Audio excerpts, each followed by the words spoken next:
Hey everyone, and welcome to the Sunny Go One Piece podcast. On this episode, we're going to be diving into episodes 400 through 402, which will cover manga chapters 506 through 510. And we have reached another milestone episode with 400. It's kind of crazy that we've covered 400 episodes now. I mean, when I started this podcast, I wasn't sure how long I'd be going, but here we are. And yeah, Toei really timed episode 400 to be a, sort of that significant moment where so many things are revealed about our characters, the world, and the story itself. So yeah, synopsis, the Straw Hats head back to Shaki's bar with Rayleigh to regroup, and it's here we get to learn the truth about who Rayleigh actually is and some insight as to who Goldie Roger was. However, they won't have much time to relax as they and the rest of the Worst Generation pirates have to survive the oppressive pursuit of Admiral Kizaru and the Marines' killer new robots, the Pacifistas. Alright, so differences. There aren't actually that many differences in this episode, mostly just a couple scenes sort of shifted around. The most significant one is probably the timing of Kizaru's arrival is slightly shifted. In the manga, it's positioned just after Rayleigh mentions Shanks to cap off chapter 506, but in the anime, they move it till after the entire Rayleigh sequence and cap off episode 400. And honestly, it really doesn't matter when this scene takes place as long as it takes place in that general area. And so, yeah, obviously this was moved to make sure that episode 400 had a proper cliffhanger, just like 506 did. But in the manga, Rayleigh's sort of conversation actually spanned 2 chapters, so it kind of just was inserted in the middle between 506 and 507. Another change that was made was the moment where the random pirate tries to snipe Kizaru. In the manga, the pirate is kind of out in the open amongst like a group of the fleeing pirates in the middle of the street. However, in the anime, they changed it slightly to have the 2 pirates hiding kind of in the alley off to the side, giving that scene a bit more weight in terms of how it portrays Kizaru's sort of power, in that you can't really catch Kizaru off guard. Like, even if you catch him by surprise, his sort of devil fruit is just going to be too powerful against that because he's obviously a Logia fruit user. But yeah, that's pretty much it for differences. So let's get into the episodes themselves. So first of all, I have to say this, episode 400 is incredible. Despite the fact that it's just people sitting in a room talking for the most part, it is still one of the most enthralling, interesting, and heart-pounding episodes. They definitely tried to time this milestone episode with this amazing and insanely significant moment in the series. And right off the bat, the episode kind of has to start off a bit awkwardly as it has to fit in the minor story beat where Duval and the Rosie Riders punish Peterman for kidnapping Kami and get her backpack back. Wow, that was a little hard to say. It's kind of funny and a little bit of a cognitive dissonance with how Duval is now all of a sudden this good guy after basically doing some pretty awful things that they're actually beating Peterman up for. I mean, they were also, human traffickers at one point.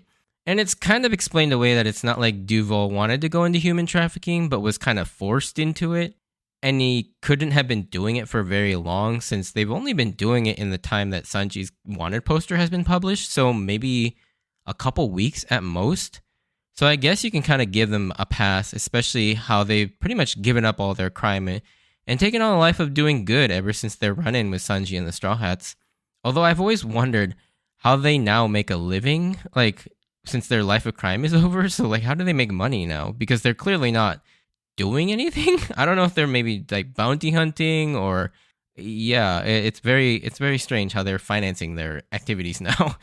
But yeah, that has nothing to do with anything. Just kind of a random shower thought that I have every now and then.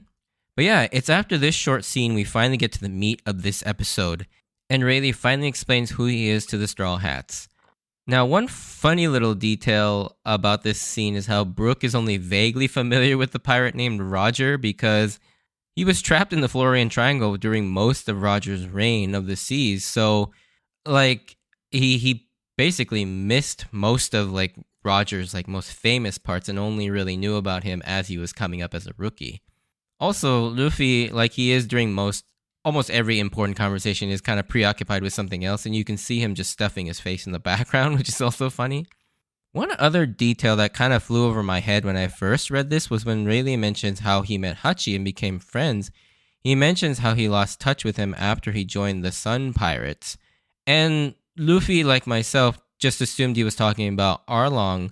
But if you remember, Arlong called his crew the Arlong Pirates. So this was some other crew, and this is where that little bit with Hachi covering his forehead sun tattoo with bandages connects as well. Quite a clever hidden tease, if you ask me. Now, this really won't get fleshed out until much later on, but it's interesting, again, like the foresight that Oda has for all these different storylines. And yeah, this one actually kind of flew over my head until this particular rewatch. And so, yeah, that was really fun to catch this time. Now, obviously, the more interesting thing is learning more about Roger. With the first big reveal is that Roger wasn't captured, but in fact, he turned himself in, which I think much of the community had already assumed, just because how would someone like Roger ever actually be captured? At least that was my thought when I was reading through One Piece all the way up until this point.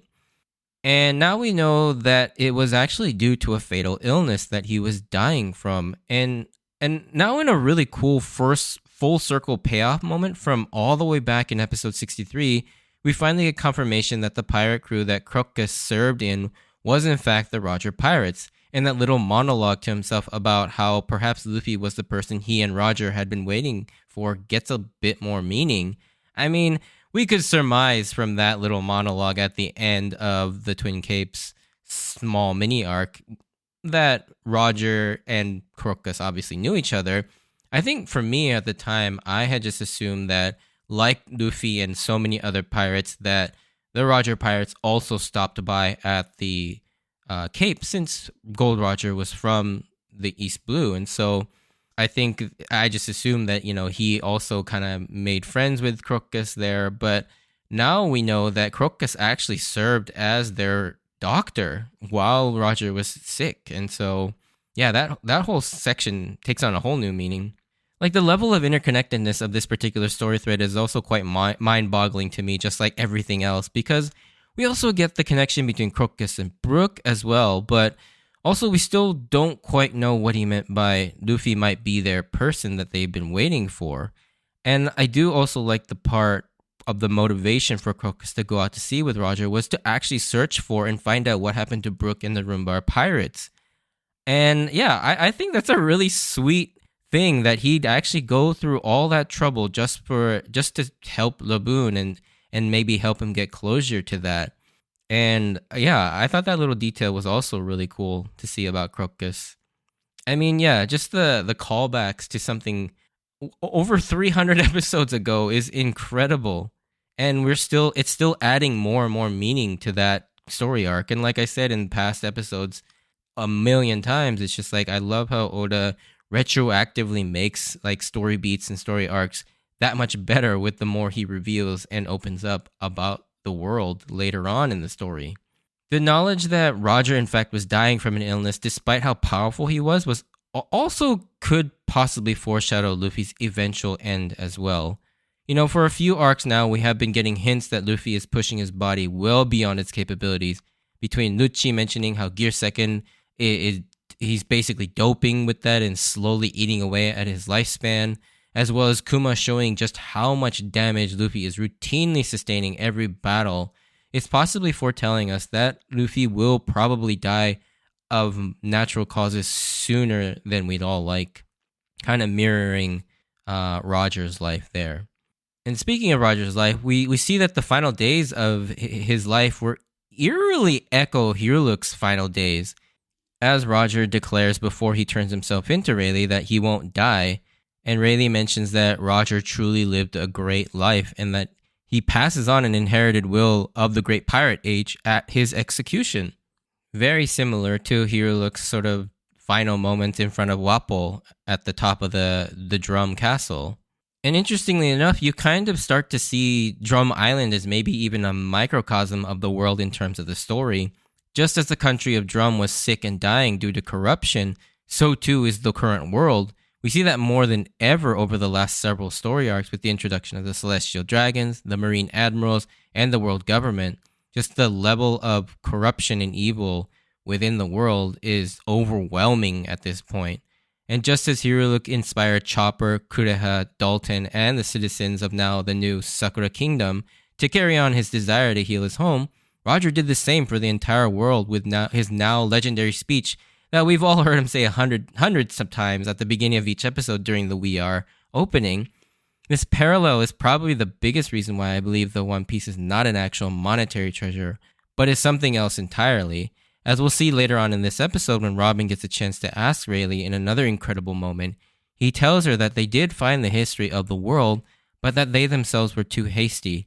So I believe that the One Piece is some sort of knowledge or history, but what I still can't figure out is why it's so time dependent. I kind of have a better idea thanks to some of the more the story details that I've learned since this point in the story, but I'm still pretty far from a solid answer or a solid theory in my head. Speaking of that moment where Robin gets her chance to ask Rayleigh whether he knows what happened before and during the Void Century, and as well as what the Will of D is, why Roger knew how to read and write the text of the poneglyphs on Skypiea, basically every mystery that we all want to know the answers to as well. And this moment was just palpable and incredible. I love this moment among a whole host of other things in this episode, but this might have been my single favorite moment from this episode because not only can you see just how badly Robin wants to learn the truth to the point where she's shaking, but we also know just how much this means to her. Like, it's her whole life's work, her dream, and especially what her friends and family fought and died for. So that moment when Rayleigh asks if she really wants to learn now, the fact that she on her own decides to put her faith in her nakama and realizes that it's not just about the destination, she puts her beliefs in her crew and realizes that it wouldn't be as meaningful if she got her answer without her nakama. And that's such immense growth and such a satisfying moment for Robin's character, and an insanely heartfelt payoff after the events of Water 7 and Enies Lobby. Like, this is a decision which is especially made more significant for Robin due to Luffy's reaction to Usopp's question, which we'll get to in a little bit. But first, I wanted to talk briefly about that mysterious thing that Rayleigh mentions about the voice of all things. Rayleigh does reveal one thing as to what allowed Roger to know what the poneglyph said. Also, kind of on a side tangent, so in the Crunchyroll subs, it's referred to as the voice of the universe. However, in almost every other media and in my own head, it is referred to as the voice of all things, which is what I'll be referring to it going forward. It's also a much more direct translation anyways, as in Japanese, it's called Banbutsu no Koi. Banbutsu meaning all things or all creation, and Koe is just voice. So yeah, you get voice of all things or all creation. Now, the voice of the universe by no means is incorrect. It's just that it's not what myself and most of the community refer to it as, and most of us are way more accustomed to the voice of all things. So you'll probably hear that more often than not, and that's pretty much what I'll be referring to it going forward. But yeah, that just leaves us with one huge new mystery and question though. Like, what the hell is the voice of all things? It's like just when you think Oda is going to answer a mystery, he leaves you with an even bigger one, just like he always does. And I will admit, when I read this, I thought maybe it was something akin to like the Force from Star Wars. Sort of a bond that you have with things in the world that allows you to hear its will, like how a Jedi can understand the will of the Force all around them. Of course, Rayleigh doesn't elaborate one bit about this ability, and it will be interesting to see where Oda takes this, and eventually Luffy's going to get this ability if Roger had it as well. I just don't know how it's going to play into the story at this point. Of course, I do now. I mean, I've read, we've seen it, but yeah, it's interesting. Lastly, before moving on to the climax of this episode, I wanted to just talk about Shanks, and I love that he was just as proud to tell Rayleigh about Luffy as the day he met Luffy. There's just one thing I want to talk a bit more about this scene in the spoiler section, because due to some more recent chapters in the manga, this scene has taken on a slightly different meaning. I also like that there's a bit of fondness to him when he recollects both Shanks and Buggy. It's really interesting how Buggy keeps coming back up in the story. I mean, obviously, he's Oda's favorite character. And he keeps getting a bit more fleshed out each time the story mentions him. Of course, the Buggy that we, Nami, Zoro, and Luffy knows is a pretty terrible villain, And there may be something more to him that we'll learn later on down the line. That perhaps he was still, he was always a selfish guy, but he was a bit more decent. Just somewhere down the line from when he split up with Shanks at Roger's execution, something happened to him that kind of turned him more evil than anything. And also, it's like scenes like this where Shanks is like really talking about Luffy as if he was like a positive force and like really happy about it makes me really like, I know there's a decent amount of evidence that maybe Shanks is evil, and that theory seems to be pretty popular among a lot of people, but I don't know, looking at scenes like this and others, like I just cannot see like Shanks being an evil guy. But I think the evidence can be compelling to the evil side, but I just don't see it. Then we get the big climax to this particular episode, the moment that really cements who Luffy is and why he's doing this. Luffy just instinctively tries to blurt out the question to Rayleigh, does the legendary One Piece really exist? Obviously, that's a question we're all very curious about as well. But before Usopp can even finish the question, Luffy just screams out with an intensity we've only seen reserved for when he's fighting and declares that he doesn't want to know anything about the One Piece, nor does he even want to know whether the One Piece is real. And you guys, I don't know how you can read or watch this scene without getting serious goosebumps and chills. Like how intense Luffy is in his conviction about how he wants to go on a journey. Like to the point where he states that he'd quit being a pirate right on the spot if he learns anything and if this becomes a boring adventure. And I love that this search for the One Piece for Luffy is not about the treasure, the wealth, the fame, the power, pretty much everything that's stated in the We Are opening. And for Luffy, it's not about the destination, but the journey, which of course we all knew from the start. But this is an awesome way to see it stated by him definitively for the first time. And this moment set to the awesome music and Rayleigh in the background just grinning from ear to ear because he knows for a fact now that Luffy is going to be the one to carry on the legacy and the will of his dear friend and former Captain Gold D. Roger. But the best is still yet to come, as Rayleigh then asks, do you think you can do it? Do you think you can rule this mighty sea? And Luffy's answer is just perfect as we finally get to understand what obtaining the One Piece and becoming the Pirate King actually means to him. Luffy, in a very Luffy fashion, responds, he doesn't want to rule anything. The Pirate King is the freest person in the sea. And of course, we all pretty much had this, that this is the way he felt about his goal based on how much he values freedom in himself and in others. I mean, the central theme to almost every island and arc that they visited was to free the people from some sort of oppression.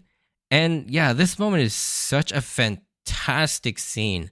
This one will definitely always be up there as one of the greatest, even though nothing's really happening. But I think just really seeing Luffy's sort of mindset and him actually talking seriously about something is pretty rare, and particularly especially about himself. And I think it's definitely a moment that stands out for sure because of how unique it is.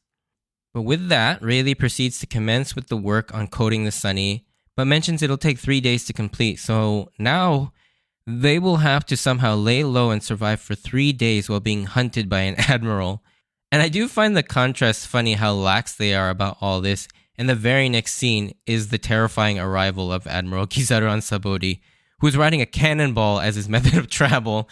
And it seems like unorthodox traveling methods are kind of becoming a running theme with the admirals, as we saw Aokiji riding around the ocean on a bicycle.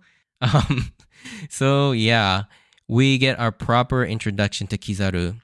But before that, there's a small and really cool moment where Frankie kind of reflects on finally having met a crew member of the ship that his mentor Tom had risked his life to build all those years ago, and how he's glad to bring things full circle. These are the types of things that I love how expansive Oda's story is, that so many different aspects can converge on one single thing without having much actual relation between them, from various points in the story, from the very beginning with Buggy and Shanks to Crookus and Brook, Robin and the Poneglyphs, Frankie and the Oro Jackson.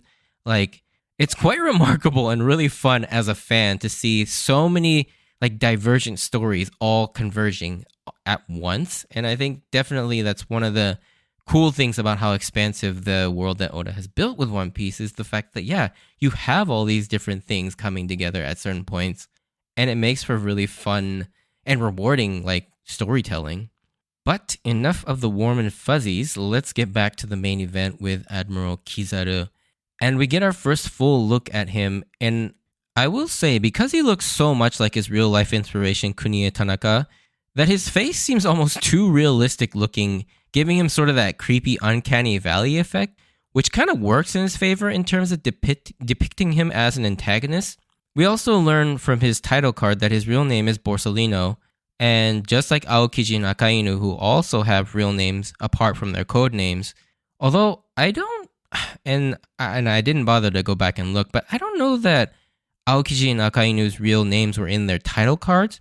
They were just kind of mentioned by other characters. But just in case you don't know or don't remember them, Aokiji is Kuzan and Akainu is Sakazuki. We quickly learn how utterly terrifying Kizaru's strength is. As expected, he's got a Logia Devil Fruit, making him invulnerable. But he's got super speed and the ability to shoot lasers, which I know Luffy and Chopper are going to love. And again, I'm going to toot my own horn because I immediately guessed Kizaru's fruit and the name just off of this one scene. And I remember talking to my friends about this and I was like, oh, I know exactly what this is. And so since it's not long after we'll actually learn this, I'll just talk about it now. But he's got the power to turn himself into light. And he uses the Pika Pika no Mi, or the Glint Glint fruit, I believe is how it's translated in the English dub. But yeah, Pika Pika is the onomatopoeia for shiny or glinting. And this is also where the famous Pikachu gets the first half of its name. Chu being the onomatopoeia for the sound a mouse makes in Japanese. Hence, Pikachu is literally shining squeak. I also love the nice touch that basically the fastest man alive speaks hella slow. Like when you listen to Kizaru speak, he's got this very unique way of speaking, how he just elongates every syllable to the longest point possible. And that's actually a detail that we only get to see in the anime because there's no real indication of that in the manga at all, because it's the way it's written in the manga, he just kind of the text is written normally, so there's no like elongation like signal for that. It's literally just him speaking the line. So it's a really nice touch. I don't know whether Oda gave Toei that direction or if the directors of the episode went with that direction. Whether that's to be, I don't know which one it was, but I'm guessing it was Oda's direction to have them make him talk like that, because it just seems like a funny thing that Oda would come up with. However, now the heat is really starting to get turned up on the Worst Generation pirates, as we see in addition to Law and Kid being attacked by Kuma, Kizaru is coming in for Hawkins while Bonnie and Bedge are under attack by squads of Marines. And we get to see Bedge's Devil Fruit power, and I've got to be honest, his fruit is up there as one of my favorites for how freaking unique it is. He basically can turn himself into a castle fortress and shrink things down to have his entire gang in there, with a whole host of weaponry and artillery that grow to full size the minute it leaves his body. I mean, that is so cool. And wait till you actually see it in action, too. With Hawkins, we see that he's got a very strange power, that he has some sort of power that allows him to use straw man to literally take hits for him, which kind of makes sense, straw man.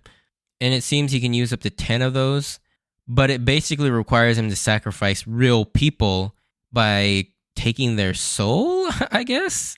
I mean, they're basically like voodoo dolls, and I'm assuming he's sacrificing his own crew, which is kind of a dick move.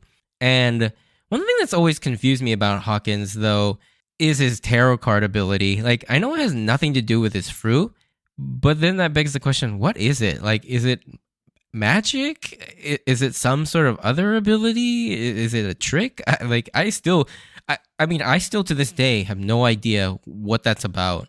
It's just really weird to me.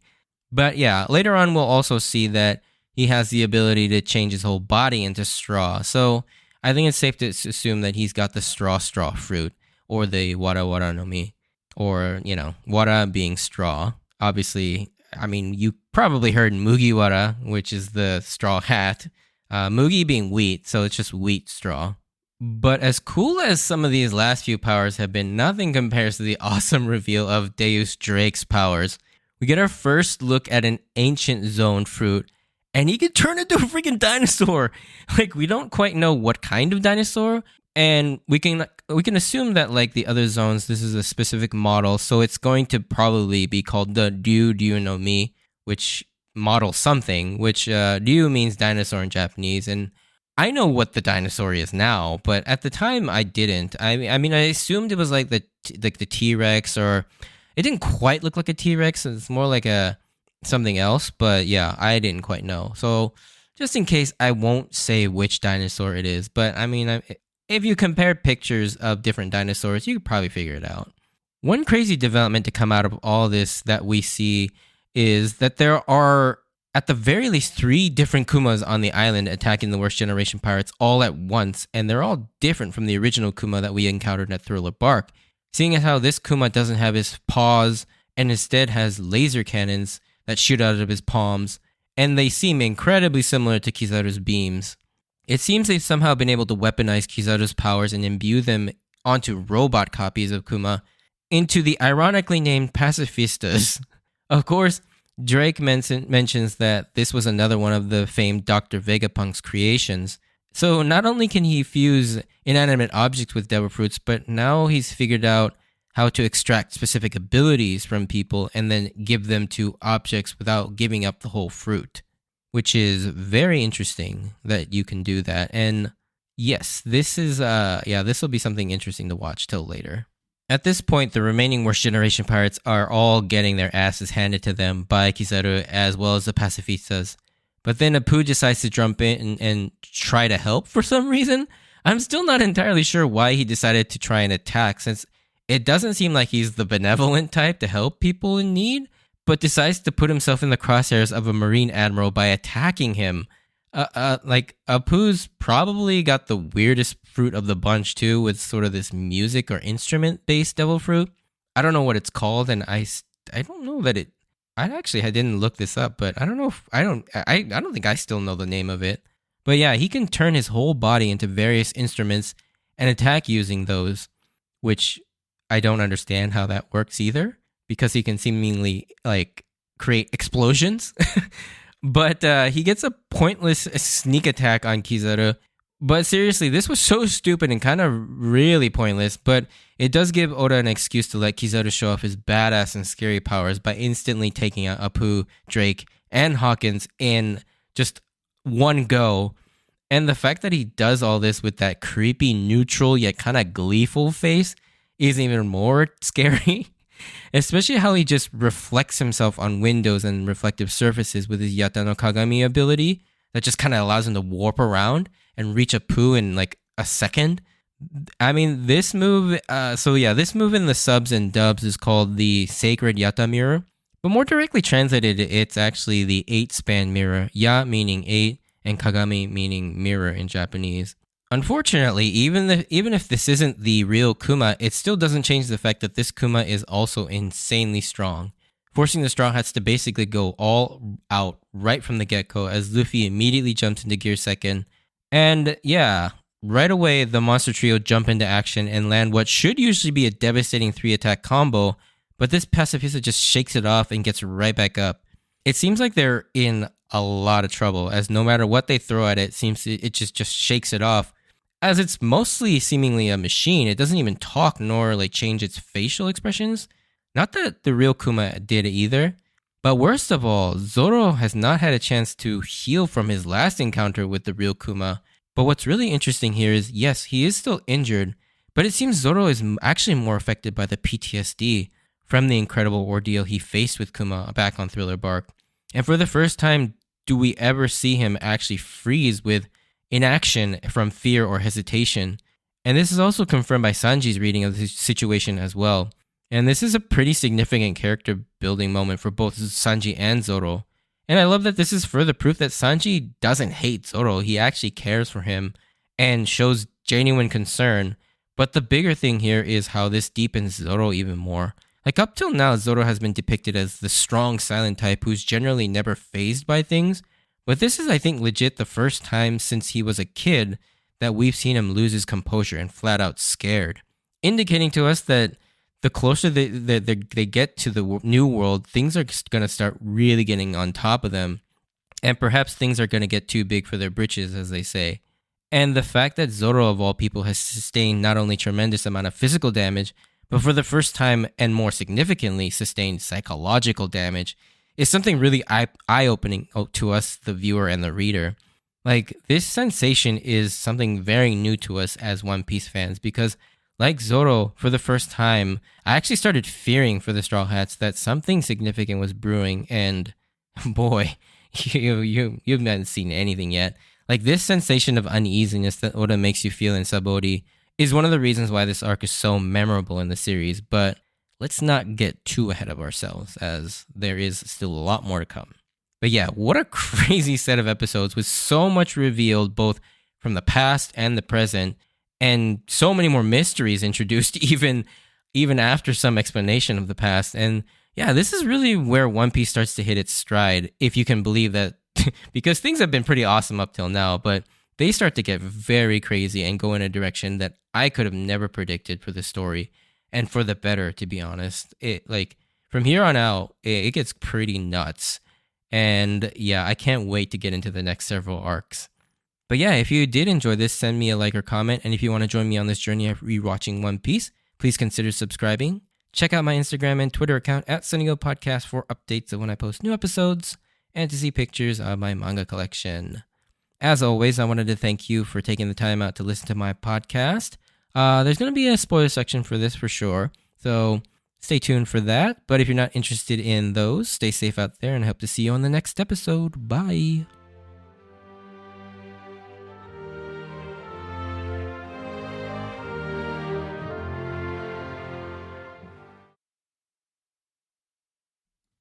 Alrighty, so spoiler section. There are a couple things that I wanted to talk about because obviously a lot of the things mentioned in this episode, particularly episode 400, relate back to the whole story.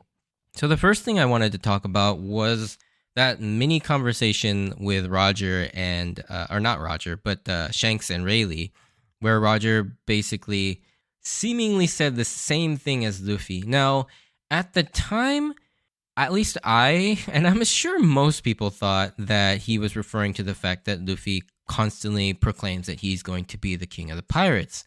And for a long time, that's basically what I think most people thought, at least I did. But now, given the context of, I forgot what the chapter number is, but it's titled Luffy's Dream, and we actually learned that Luffy's dream is different from becoming the Pirate King. Like, the Pirate King is just a stepping stone or something that allows him to actually do his dream. And now this line takes on a whole new meaning in that Roger had the same dream most likely as Luffy. Now, my guess, and we're not told what Luffy's dream is, and I love that chapter, to be honest, where he tells his crew for the first time, and they all just kind of laugh. And it's obviously very similar to the scene where the Roger pirates all get to, Laugh Tale, and they all just start laughing. And it seems like that can't be a coincidence, thematically as well as visually, because it has to have something to do with, I think, with freedom. And sort of Luffy's dream is probably something stupid, like I want to make it so that, like, food, it rains food everywhere you go, or that no one ever goes hungry, or something like that. And so yeah, this moment where Shanks mentions that he met a kid that basically said the same thing as Roger, I'm pretty sure he's referring to that the fact that they both have these, like, outrageously, like, fun dreams.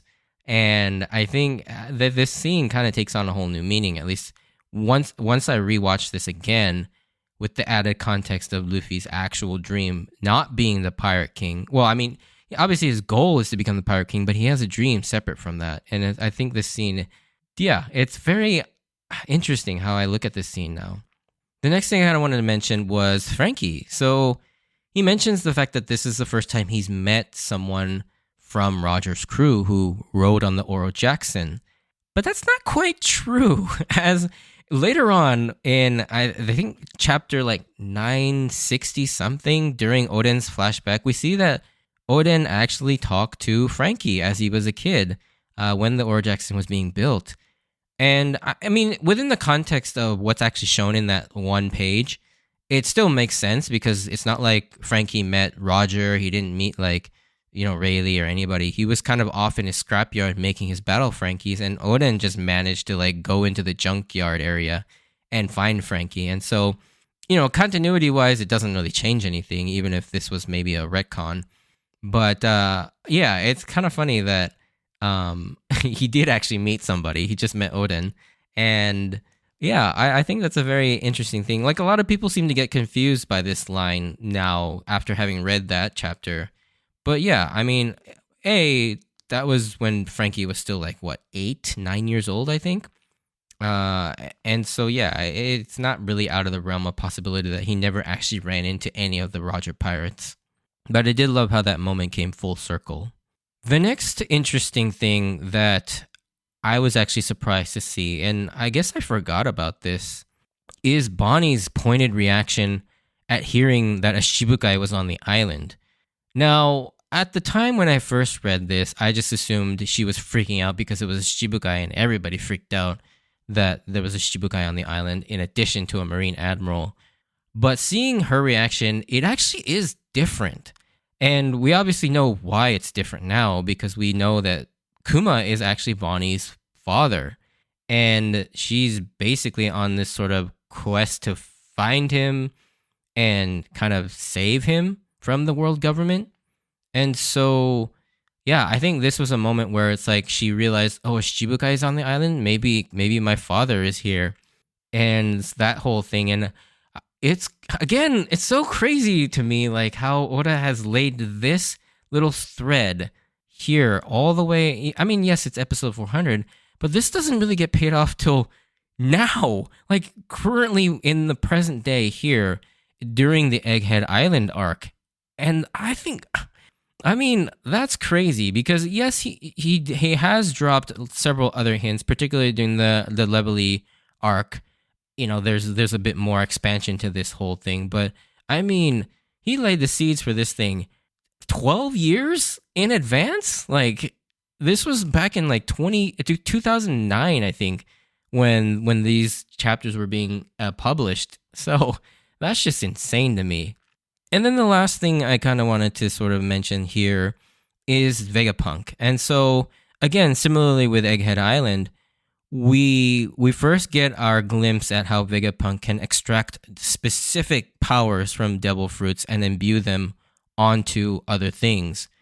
And we obviously get to see sort of the evolution of this now in our current day with the Egghead Island arc and the Seraphim Pacifistas, where he's basically been able to extract the fruit powers of existing fruit users who have not died yet and still possess the fruits and imbue them onto the Seraphims. And so you get things like the Seraphims for the original Shibukai, but then they also have additional powers from other people, like with the S-Shark, the Jinbei Seraphim, having the ability to basically swim through anything with Senor Pink's fruit.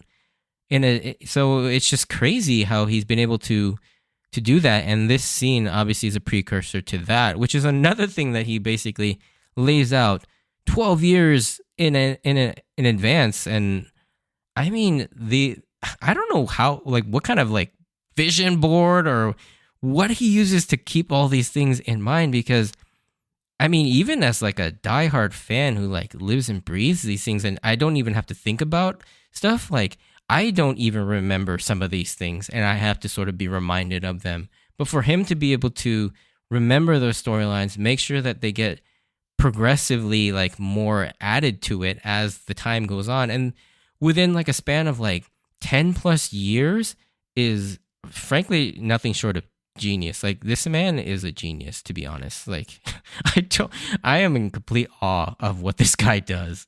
He's doing something I don't think anyone else is even coming close to doing, except for maybe Tolkien. Like Tolkien, yeah, he didn't do it over as long of a period, but that man's like knowledge of his own Lord of the Rings, like Middle Earth world, is also pretty impressive as well. But yeah, again, that's one of my favorite parts about One Piece. So, anyways, those are pretty much the main things I wanted to talk about here in the spoiler section. I hope you enjoyed me sort of ranting and raving about that in an incoherent way. But yeah, I'll see you on the next episode. See ya.